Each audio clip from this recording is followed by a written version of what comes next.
You got questions, I got answers. Q&A, yeah. What's your problem? How do I solve it? Don't know, but I'll try. Yeah. Are you ready? How long you been here, baby? All night. Do you believe? I am here with the one and only Taylor Kurtz. Hello. All right, for those who don't know who she is, this is my niece, and we are actually in her basement, in her theater room right now. Awesome room, by the way. But yeah, so I just wanted to get her on here, talk about her story a little bit. You know, she's been through a lot, and I'm very proud of how she always just keep getting up. She get knocked down, she keep getting up. You know, she's very resilient. So I just wanted to have her come on here and share a little bit about her experience in sports and just in life in general. So without further ado, you want to kind of talk about, let's talk about your first. Which one is your first love? Which sport is your first love? I would say I first found a love in soccer. I think Okay. it was a very good community, and I loved everything about it. It was like just waking up early on a Sunday morning, when you were little, and you get to get in the car all dressed up with your little ponytail, and you get to soccer fields, and then you get to see all your friends, and it was such a good feeling, and the culture of it was everything about it. It was just so good, so fun. Nice. So what year did you first start? Like, how old were you when you first started playing Gosh. soccer? I had to have been like 6. Okay. So, yeah, really young. Yeah. And then, so which sport did you get into after that? Along with that was hockey. I think I kind of went into those at the same time, but it was definitely always more, I don't know, I was kind of neutral for both of them. I liked them both a lot, but I think I just found more of a passion with Soccer? yeah. Okay. And what year did you discover you was the fastest person in the world?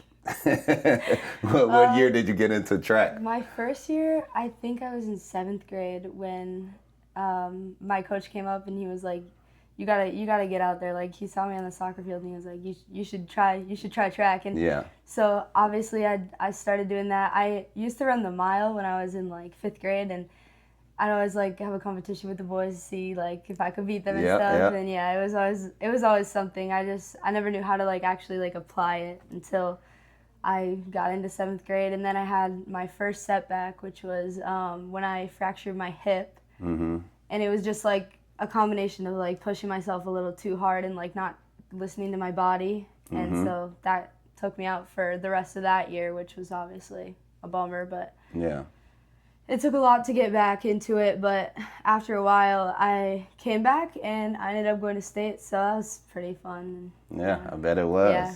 When people go through injuries, man, it's either gonna make you or break you. You know, you're gonna really find out who you are as a person, if you're gonna bounce back even stronger, or if you're just gonna get down on yourself and kind of give up to a certain degree. So what I've noticed is that you've been through, some injuries, but you keep getting back up. So talk about that, and hopefully you can encourage someone else who's might be going through some type of injury right now.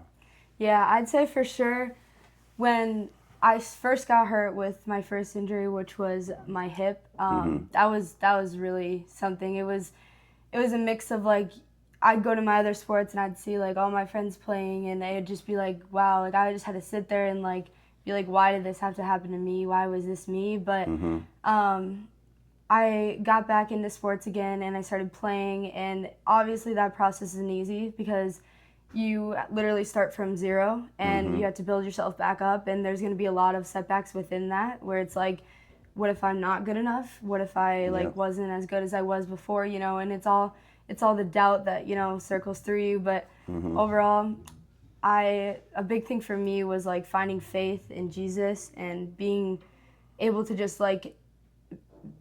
feel that he was with me and understand that what happened to me happened for a reason, and it's only going to make me stronger as a person and individual. And then when I tore my ACL, that was probably the hardest thing I've ever had to go through in my life. But Very sad time. yeah, Very no, sad it was time. it was I felt like I was on top of the world, and I was going into my sophomore season of track, I just had a really good year in the conference too. So I was really excited to get back into it. But then that happened, and I was like, dang, like this took me out for that whole sophomore season, and I just had to watch like all this stuff. But I honestly think through that, I was able to like learn from everybody else, and I got back in the gym. I started weightlifting again, and hockey season's coming up, so I've been in the gym for that and just getting back on skates and like kind of trying to find my legs again. So it'll be interesting this season, see what happens. But the moral of the story, if y'all caught that, she's getting back out there, you know?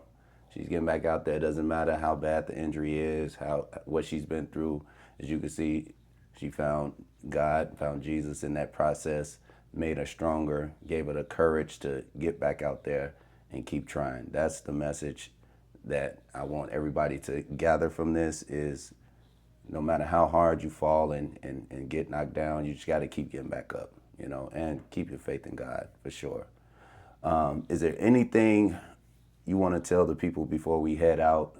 You know, any message that you want to put out there to the world, to your peers, to your parents, to anyone that's listening? Don't listen to what anybody else has to say, no matter how much you hear like doubt or you doubt yourself.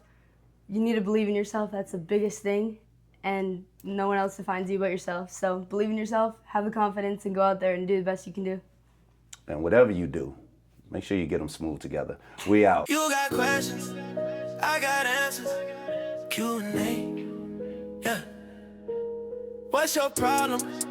How do I solve it? Don't know, but I'll try. Yeah. Are you ready?